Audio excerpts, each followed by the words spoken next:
Karena dia merasa mampu untuk bisa masuk ke media, maka dia bisa ikut mendaftar untuk di media tanpa harus mengikuti skema yang pertama dan mudah tadi. Tapi begitu dia masuk ke media, dia baru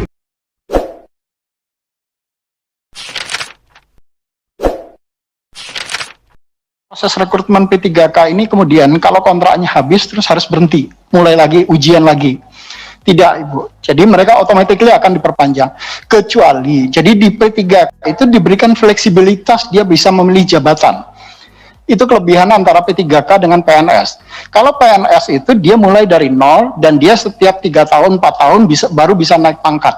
Tapi untuk P3K dia tidak. Kalau dia diangkat muda misalnya, selagi dia masih di posisi jabatan guru muda misalnya, maka sampai kapanpun kontraknya akan tetap berlaku tanpa ada rekrutmen kembali. Tapi kalau 2 tahun setelah itu dia ingin melamar, ada pembukaan jabatan baru misalnya untuk guru media, maka dia bisa mendaftar untuk guru media tanpa dia kemudian harus mengikuti seperti skemanya pegawai negeri sipil. Jadi ada fleksibilitas yang diberikan kepada P3K di dalam proses pengangkatan. Jadi contohnya paling gampang gini, kalau seseorang diangkat jadi guru, misalnya jadi guru pertama, sebetulnya dia merasa karena dia memiliki pendidikan S2 misalnya, saya mampu kok sebetulnya menjadi guru media gitu.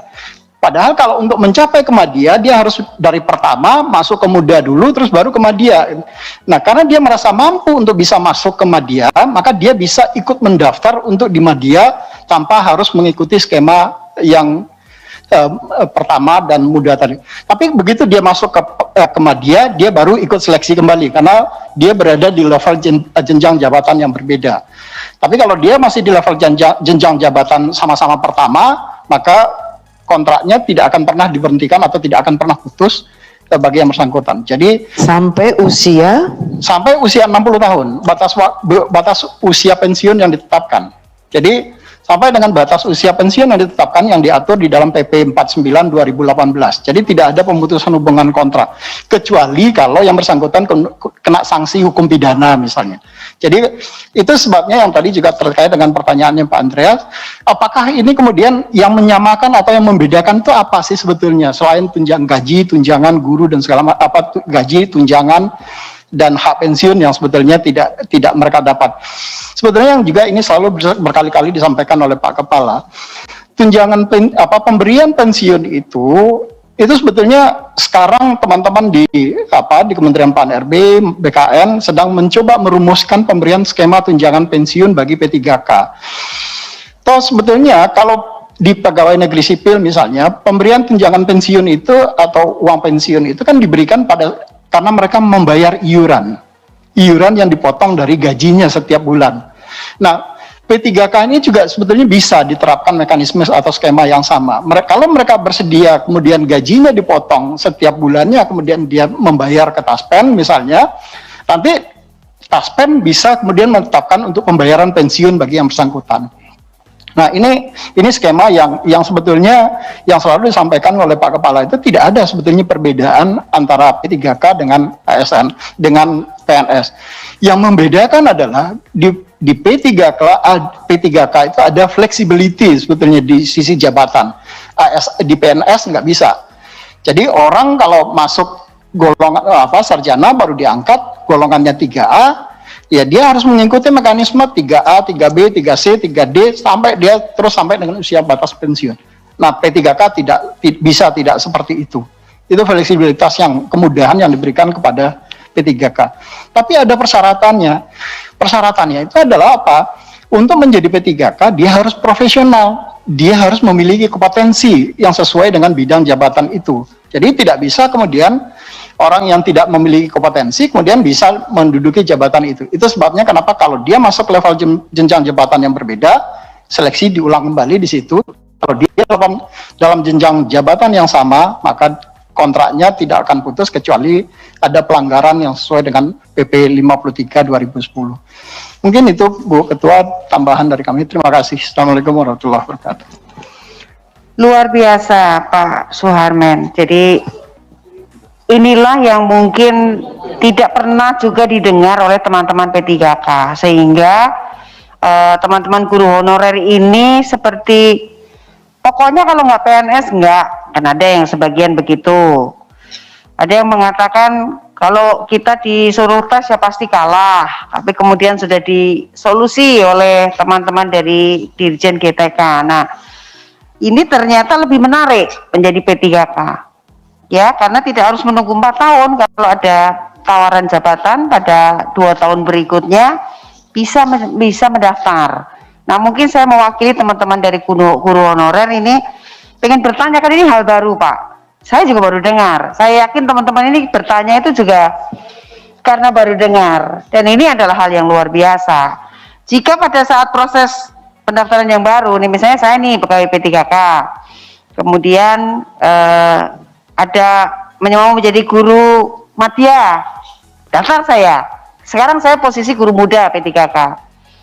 Apakah saya harus berhenti dulu sampai dengan proses itu selesai kalau mau ikut seleksi itu? Atau saya dapat menunggu sampai ada kabar bahwa saya diterima atau tidak? Atau saya harus mengundurkan diri dulu sebagai guru muda? Silakan Pak. Ya, terima kasih Bu.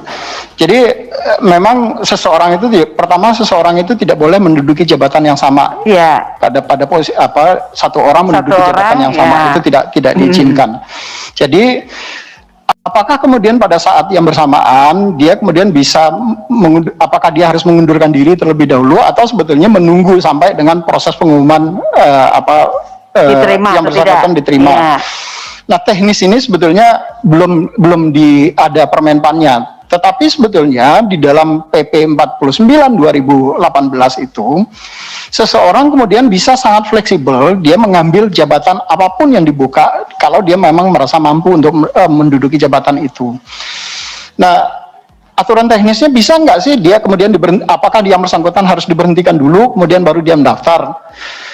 Rasanya sampai sekarang kami belum bicarakan itu Ibu. Jadi apakah yang bersangkutan ini harus diberhentikan dulu atau kemudian dia masih dalam jabatan yang sama kemudian boleh ikut mendaftar? Karena kekhawatirannya itu begini Ibu, kalau dia seseorang yang mendaftar di dalam posisi yang baru, dia kan harus lepas dulu dari yang ada di dalam database kami nanti. Nah, kalau dia tercatat sebagai ASN terus kemudian dia juga mendaftar kembali di dalam ASN, berarti dia akan ada di dalam 2 kali jabatan yang sama. Ini biasanya kalau di sistem di kami pasti di-reject salah satunya. Yeah. Jadi yang bersangkutan itu harus melepaskan dulu. Tetapi bagaimana nanti aturan teknisnya, apakah untuk P3K ini kemudian harus bisa di hold dulu misalnya, ini yang nanti akan kami lihat bersama-sama dengan teman-teman di Menpan. Karena kalau teman-teman Menpan kemudian sudah menetapkan aturannya bisa untuk dilakukan itu, BKN tentu akan mengikuti mekanisme itu. Iya Pak, terima kasih. Karena kalau undang-undangnya berbunyi logikanya seseorang tidak boleh berada pada 2 jabatan yang sama, kan kalau daftar belum jabat Pak, ya kan? Ya kami berharap kebijakan dari pemerintah juga bisa memihak kepada teman-teman yang mau naik tingkatan ini. Kan itu yang mungkin membuat berat kenapa kok mereka memilih menjadi PNS daripada menjadi P3K. Karena kalau PNS kan untuk naik jabatan dia nggak harus berhenti, kan lancar saja, sudah jelas ini gitu kan, nggak pernah turun pangkat, naik terus, nggak pernah turun golongan, naik terus kan.